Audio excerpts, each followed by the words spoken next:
good? It's Shellitronnn here. You can call me Shells, and I'm back again with a brand new video. And I'm gonna keep it a Bowberry biscuit. When it comes to making money moves, this boy Scotty Finn is ready to get active. This man got hired.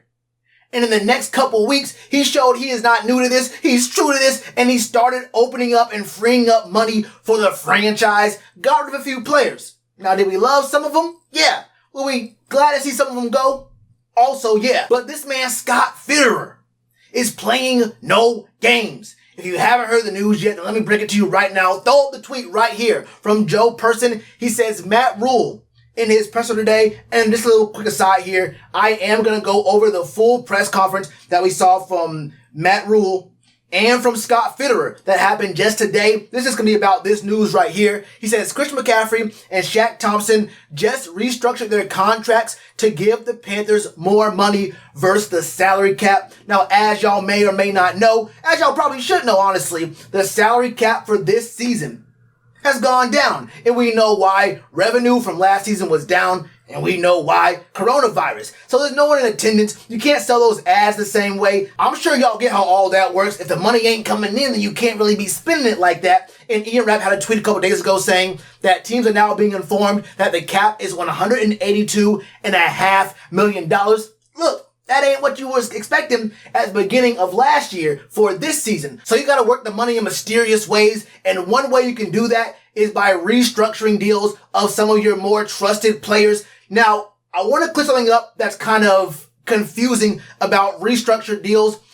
When a team restructures a player's deal, it is not a player getting less money to let the team open up more cap space. All the team is doing is taking away what would have been their actual salary and turning it into a signing bonus. So the player gets all that money up front, and that frees up salary cap space, but it does push that salary cap number, all those salary cap burdens, prorated to the next couple years. The player isn't like giving up something for the team to actually, have more money on the books. They're actually getting more money sooner. They're getting all that money sooner and guaranteed this year in order for the team to have more cap space this year. And you do have to pay it up at some point. You have to pay it up in later years. But for this year right now, it's kind of a good deal because one, the cap room is lower. But two, if the cap room is lower, that means free agency is going to be a little bit less valued. Players can't demand as much money. And we will see a lot of players willing to take a 1-year deal for just this season and hope to cash in later on down the road. Say, hey, look, I'll go somewhere for a 1-year deal, bet on myself, and then come into the money a little bit later. So I can definitely see this being the strategy the Panthers want to use in this year. And like I mentioned about the whole press conference, I will have a video talking about and going over all the details that go into the Panthers cap situation, how we got so much money, and how even though we have a pretty decent chunk of money, how that may not actually convert to picking up a big name free agent because you have to, save money for your rookies who you're going to draft. You have to save money for, early on in the season, mid part of the season, you may see guys get injured, you may need replacements. You might find yourself in a situation where you have to spend $2, $3, $4 million week 2 or right before the season starts. And if you don't have that money on hand because you spent $25, $26 million on it on one player, then you're kind of in a bad situation. So you have to understand that rookies cost money. They're cheap, but you gotta sign a few of them, a lot of them honestly. So they gonna cost money. It's just not like free. They're not playing for free, right? And then you have to also be able to pick up other players in free agency. But then you gotta have a little bit of savings. You can't spend it all and be on zero, and then the unthinkable happens, and now you're sitting there with your hand out and your pocket's empty looking crazy out there. That's not how you want things to go down for you. So you have to save a little bit of money on the back end as an emergency fund, you feel me? But what this move does right here, by going ahead and getting this money out of Shaq Thompson and Christian McCaffrey, by converting their money into a signing bonus, with Shaq's money, you clear $7.35 million for this season. And with C-Mac's money, you clear $5.68 million. That's about $12 million, but I'm pretty sure the limit on this kind of these kind of deals is $11.75. So we're going to be saving about a little bit less than $12 million on this year from these two moves right here. And that puts us at around 30 million, 31 million if you count the extra 4 million we got in rollover from our cap space that we didn't use last year. And I'll explain how rollover cap space works, how the cap room works for us this year, and how all these other money figures you're going to be seeing thrown around, like you have this much, but only really this much,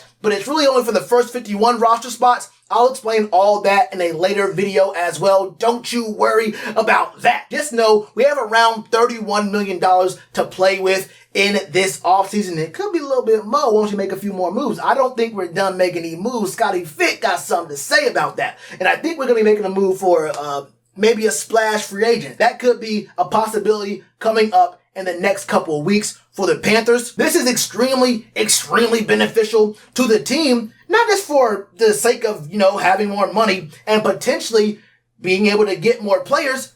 This is for the first time in years. I haven't seen very many press conferences where I actually believed our GM and our head coach at the same time. We heard them both say it maybe a month ago that we were going to be aggressive in free agency. We were going to be in on every deal. We were going to try to get players to come to the Panthers. Now, I've heard a lot of things out of Marty, out of Ron Rivera. And a lot of times you hear it and you kind of forget it, put it in the back of your mind, you don't really think about it again. But a lot of those times, if you actually remember those things they say a month, 2 months, 3 months later, you find out, hold up. These boys lied every time they got in front of the podium. They were just saying whatever. Scott Fitterer don't do that. He's been here a month and a half, and he's already saying, look, I'm making these moves.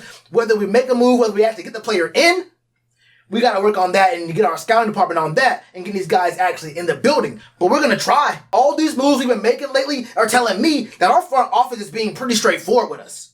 They can't tell all the truth about every single thing about, what's going to happen, what the money's looking like for all these different players individually. But for the most part, like as a general sense, these dudes are being upfront about what their plans are. They're telling you upfront, like, look, we want these players. We're going to open up the cap to get these players. And we're making a move. Now, he did mention that we're not, one player away or 2 players away. This is still something like a rebuilding process. It's going to take another year, maybe another 2 years before we're actually ready to make a deep playoff run. And we even saw from Scott Fitterer, this is actually a very good point. Those tweet right here from Joe Person, he says, Scott Fitterer says, restructuring guys is not something the Panthers want to do every year because it can get you in trouble down the road, but says this is a unique year with the reduced cap, and that's how it goes. And you know what? I wouldn't even be mad if he said, let's go out and find some O-lineman or something like that. Let's go out and find, if it's going to be a 1-year deal, let's find something, okay? Let's try to do something at a position of need. Let's get a player at, let's call it middle linebacker, right? So now in this draft, we don't have to get a middle linebacker. Maybe you find a tight end. You say, let's bring a tight end on a 1-year deal. One of these dudes who wants to just prove themselves on a team. You bring a tight end in. Now you don't have to use one of your draft picks on a tight end. Maybe a running back. Maybe a receiver. Any one of those spots, you say, let's just bring someone in right now, fill a gap, and you say, you fill this hole right here so that we can fill different holes in other places in free agency and in the draft. And that can make you an even stronger team moving forward. I ain't gonna lie to you. I'm liking what I'm seeing out of Scotty Fitt. I'm already, hey, look, Marty, you did your thing. You tried to do your thing. I ain't gonna lie to you, bro. You might have been a scapegoat. You might have just been bad at your job. But what I'm seeing out of Scotty Fitt right now is very, very encouraging. Now we gotta wait. We gotta wait until the end of free agency. We gotta wait till the very end of April when the draft comes around. I gotta see it. He gotta show me something. Now, right now, he's saying all the right things. His plans look like they're all the right moves leading up to the goal. But I gotta see you get there. Do you sprint across that finish line or are you stumbling, falling, and you stop just short of it? I need to see you finish the race before I give you a grade. So, right now, I'm liking what I'm seeing out of Scotty Fitt. I'm liking what I'm seeing out of Rev Rule. Dave, don't get in the way, my brother. Come on now, Dave. Don't you get in the way. Go. You need to worry about getting Greg Olsen and Thomas Davis in the Hall of Honor. That's your job. For right now, that's your job. Let Scotty Fitt and Rev Rule run this team and do what they gotta do and get the players we need to bring on in here. We got some money to work with. Not a ton of money, but we got a good amount of money right now that can really work in our favor. Like I mentioned, I'll have more details on the press conference and on the cap that the Panthers have right now, why we have that much money, and why we might be in a very good position to look at a couple big ticket names or just several small ticket names to fill holes for the team. Maybe not just for a 1-year deal, but for several years on, respectable lower end deals that are team friendly. Look, that's all I got for you for right now, man. Christian McCaffrey, Shaq Thompson, 2 big name dudes who we gave a bunch of money to a couple off seasons ago, or last off season really. We gonna see how things work. And what Scott Fitterer and Matt Rule decide to do with his money. Now, yeah, it's good to bring in all this money. Bring in the money, but you gotta use it right. Don't spend $30 million on a McChicken. We saw us bringing a McChicken last year in Eli Apple, and we wasn't having it. So bring the money in, but spend the money right. So I got for right now, man. What are your thoughts on all this Christian McCaffrey, Shaq Thompson, the money we're bringing in? Let me know all your thoughts in the comments below. And you already know what to do with that like button. Cheers to you, appreciate the chance. Been told y'all I been the man. Been told y'all I had the gift. Tell a friend to tell a friend. Real ones gonna recommend. Count this as another win.